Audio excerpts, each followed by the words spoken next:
Hello, everyone. Welcome to another episode of 100 Yards Football Sports Talk Radio. I'm your host and producer this afternoon, Logan Landers. Joining me, as always, to break down another NFL draft prospect, this 2024 upcoming draft. We're talking about Byron Murphy, the second defensive tackle coming out of Texas, Hook'em Horns. As always, helping me out, guy over at FirstRoundMock.com, former NFL draft scout, and always a tremendous guest here on the program, Mr. Daniel Kelly. How you doing this afternoon, DK? Hey, I'm doing well, Mr. Landers. That guy on the screen, Byron Murphy the second, is just pretty to look at. Wow, look at that! You're not kidding. I just want to look at that for a while, man. That takes years in the weight room and a lot of Big Macs. That's pretty. I was about to say, not missing any meals and also lifting some heavy weights you see here with Byron Murphy the second. But before we get into it, if you guys enjoy this episode, give us a like, follow, share, and subscribe. Facebook and YouTube. Also, go and download our podcast every single week, audio versions of all of our shows. All right, Mr. Kelly, let's get into it. Give us your thoughts. Byron Murphy the second, defensive tackle coming out of Texas. Out there in the eyes there with the Longhorns. What you like about the young man?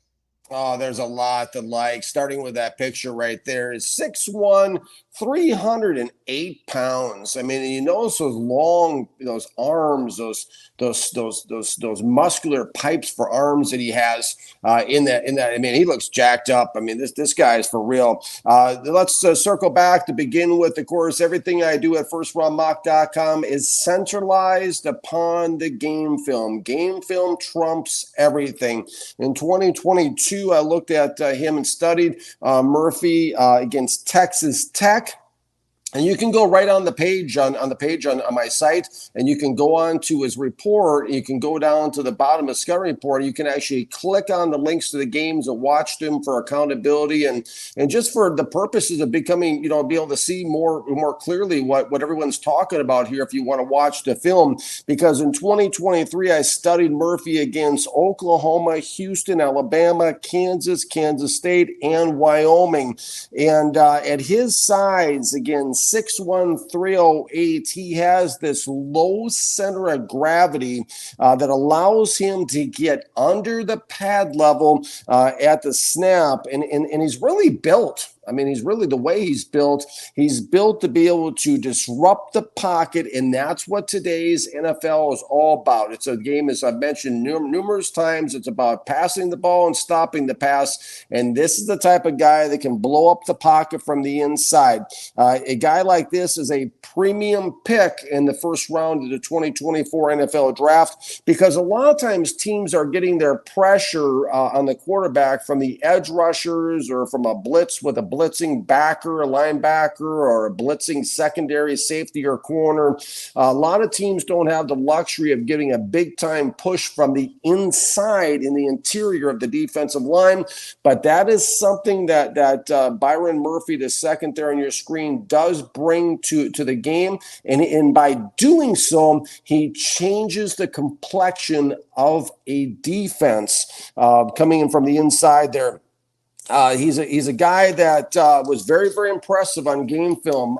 Murphy basically gives blockers everything they can handle at the point of attack. This guy brings it, as we like to say in scouting. He presses the gaps hard.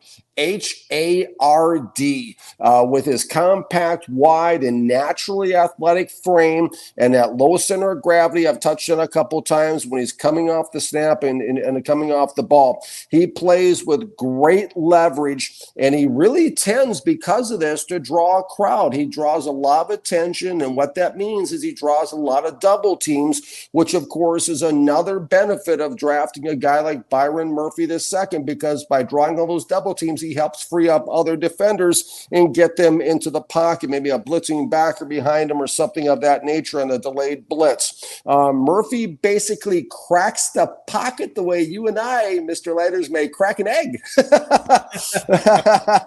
Yeah, he does.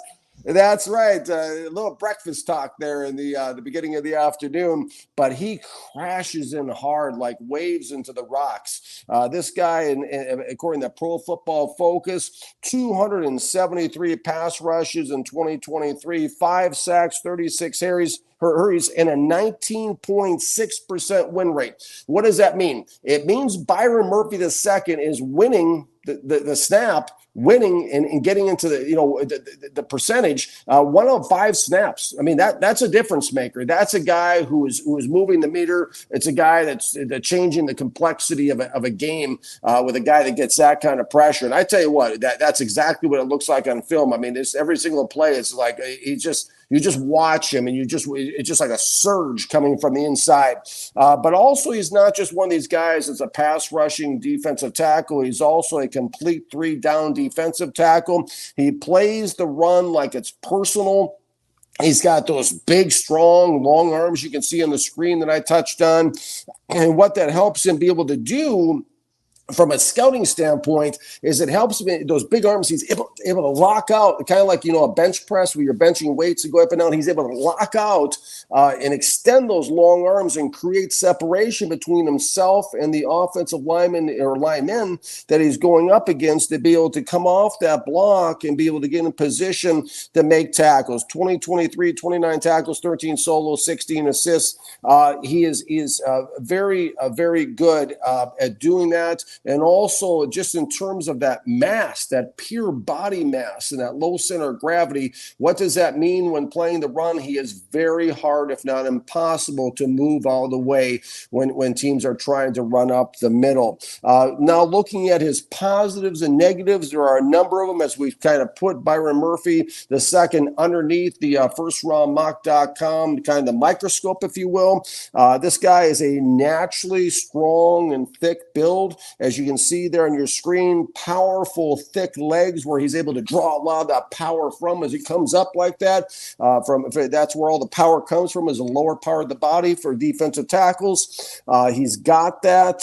He also has room to grow. Believe it or not, this guy has got he's got kind of like a little bit of a baby fat. Believe it or not, still left on him. It's hard to believe, but he's got some room to grow still. Respectively, this guy can get into an NFL weight room and become even more muscular as the years go on here. I think we're going to see that happen too. A tough physical player who hustles, a guy that builds momentum as he's moving forward. He's a guy that plays really with the mentality of a defensive end or an edge rusher, which is rare to find. A lot of times these defensive tackles in the NFL are just content just holding the point of attack. Not this guy. This guy's got the mentality of a pass rusher, quarterback-minded guy, which I love. Fluid, dynamic movements in terms of his body. He's got good flexibility. He's able to move around really well.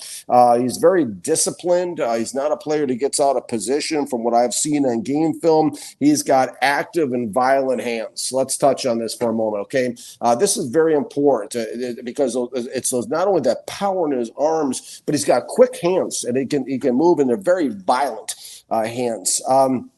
He basically was fairly unpredictable as a pass rusher, capable of splitting double teams even. I mean, even when they do double team him, Mr. Landers, he's capable and shown he's capable of being able to split double teams and still get pressure. So you try to put one guy on him, that doesn't work. You try to put two on him, and he can even split that sometimes, which is incredible. Loves to play bumper cars with the big boys against the run. This guy loves he's physical and he's tough, and he loves that contact. He thrives on contact, which is cool. And of course, he'll also play outside the box. He will also hunt and chase, as we say in scouting, to be able to get mobile and move out to the sidelines to make a play. Shows want in the run game, and that's really where the want shows up, is when these defensive linemen have to, and that's not just for the glory of the sack, but when these guys actually have to, when they're up against playing the run, which that shows up as well. He also can get emotional. He can get fired up. I like me a player who gets emotional and shows that fire.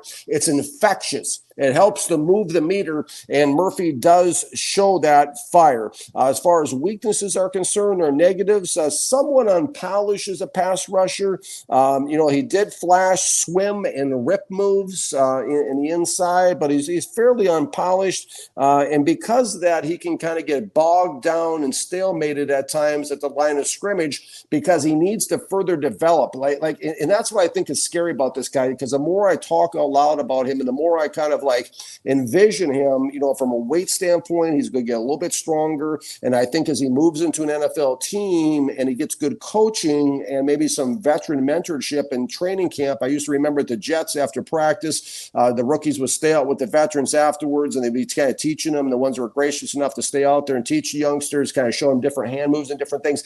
As this guy builds up, he's going to become better and better, I think, because he is a little bit raw and a little bit vanilla in terms of pass rush moves. Also, he did not show a short area burst into the pocket. He's a one gear, again, speed, momentum type of guy that rolls into the pocket, doesn't have that coveted short area burst, and a really average pocket adjustments. I felt this isn't a guy that's going to change, change direction on a dime and leave you 5 cents change.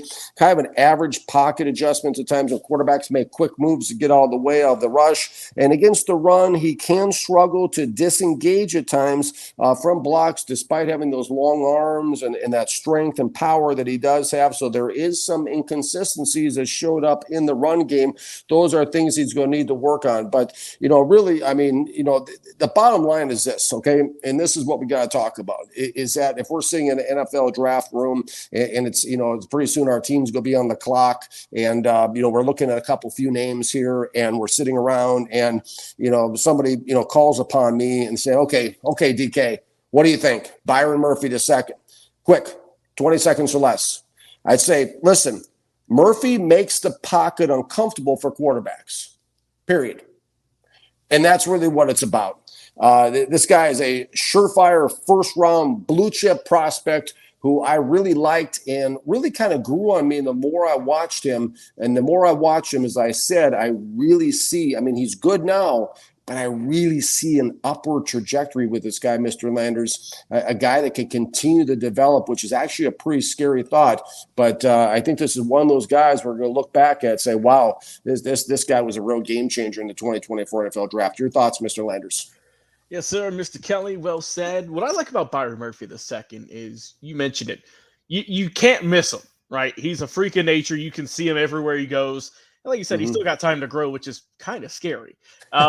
Because he's already such a great athlete, which we're seeing more and more of. Guys who are a little bit larger aren't just kind of blocking up lanes anymore. They're a lot more faster, a lot more quicker, same amount of power as opposed to years gone by. But Byron Murphy, as you mentioned, he's a guy who, if he gets close to you, he's making contact with you and he's bringing you down. He does struggle, as you mentioned, if quarterbacks do have some quick feet, if they're a little bit more agile and mobile. He can struggle with that. He's more of, I would say, a straight line rusher, to where if he sees you in his sights, he's going to run after you, full charge ahead, and bring you down. But like I said, if a quarterback gets a nice spin move, maybe, ducks under a tackler, that might be where a little bit of trouble comes in. But other than that, this guy is super impressive, I think. Mm-hmm. And like I said, strong. Team best 455-pound front squat, power clean 375. Probably could have went even heavier, but just an absolute monster when it comes to the weight room, which you love to see guys who work hard. Really good initial first step, which I like about these guys is, yeah, they're larger, but this guy is quick too. He's got that good first step to where it might catch some opposing offensive linemen off track. It might be a little bit shocking to them to see just how quick this guy can get into motion, get his hands up, and get through you to get to the quarterback. He's a quick player overall. He's got really solid precision, ready to get in gaps as well. He's able to just kind of squeeze through and barge his way through guys. It's pretty, it's amazing to watch, honestly. And I like to, you don't see him make a whole lot of mistakes. He's got really good block shedding, really good hands on him. You're not going to see him, just kind of flailing all over the place. He's precise in his movements, which I like to see from these young talents. Really good football IQ. You're not going to see him just kind of wondering, okay, where do I go? Am I lost? Where's the ball carrier at? You don't see him get tricked up on many play action plays as well, which is pretty amazing for a guy, his age and just coming into the NFL. I like Byron Murphy II. I think this guy is a freak athlete, someone who's going to be the hardest worker in the gym, probably going to set some PR records on the team. But I think that, like you mentioned, DK, get a good team around him. Get him some veterans. get him on a sound coaching staff with something that could fit his schemes. And this is a guy who you could potentially unlock and really take to that next level, guy who could be in a handful of Pro Bowls when it's all said and done, because he's got the athleticism already. It's already built there. But as you get older and older in the NFL, as you learn, you don't keep that athleticism as you see. So it all comes down to technique. It all comes down to how well you can get to the opposing quarterback, get to the running back. And that's where he needs to learn just a little bit more, just fine-tune his skills. But overall, I think Byron Murphy II would be a gem for any team to select him in the first round of the 2024 NFL Draft. Your final thoughts on the impressive young talent coming out of Texas, Mr. Kelly? Well said, Mr. Landers. Thank you so much. I mean, and again, this is another one of these guys. I think you touched on it there as far as the developmental upside, which is a scary thought in terms of his body mass, in terms of the techniques that you mentioned, that he can continue to grow into a team with veterans around him and the right type of coaching staff with the moves and whatnot.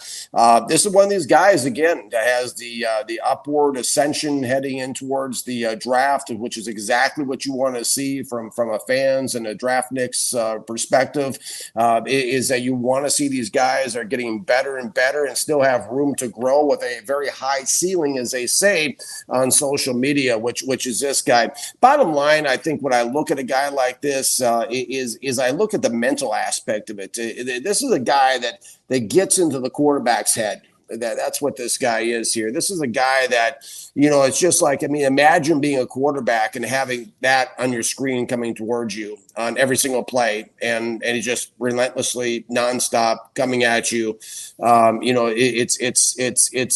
There's an intimidation factor there. There's a potential for a quarterback to lose focus, especially if he hits the quarterback after a couple times. This is a guy that, because it's coming right up in your face. It's guys right by the center set up, and there's a guy right there. So this guy really gets into, I think, quarterbacks' heads, which is a really incredible dynamic to be considered by NFL general managers and scouts heading into this process, because he's unique in that way. He's a little bit different, and like I said, he also you can keep him in there all three downs. He seems to be incredibly athletically, as far as his stamina and everything is built. He's a guy that can hang in there. He's a 3-down defensive tackle. He's a difference maker. I think this is an immediate plug and play difference maker who can start as a rookie and can really have a profound impact. To me, he's a top 15 guy in the 2024 NFL Draft. I'm excited to see what the future holds for Byron Murphy II. Definitely was a lot of fun to watch. There's a lot of Jags out there, which Bill Parcells used to call just another guy. It's always fun when you turn on the film and be like, "Whoa, wow, what do we got here?" kind of like The Blind Side. Remember that movie? Yeah, of course. Where those coaches sit around and they all just kind of smile. And they all grinning from ear to ear watching the film, and that's what it was like watching this young man. I'm excited for his NFL future, Mr. Landers. Very special talent. Can't wait to see where he lands in the NFL Draft. And if you guys want to find out where Byron Murphy II might land in the draft, you can watch along with us here live at 100 Yards Football. We're doing a live draft show reaction special on Facebook and YouTube. 7:30 Eastern Standard Time is going to be when we are going to be kicking it off. Thursday, April 25th. We're going to be doing a little pre-draft coverage, and then once the draft begins at 8 o'clock sharp, we'll be dissecting, breaking down who's going number one, who your team's going to pick, and everything else in between. It's going to be a fun time. As always, to my guy, Mr. Daniel Kelly, I appreciate you coming on the show, talking some Byron Murphy II, fifth tackle out of Texas, with me today. It's been an absolute pleasure. Guys, we'll talk to you again on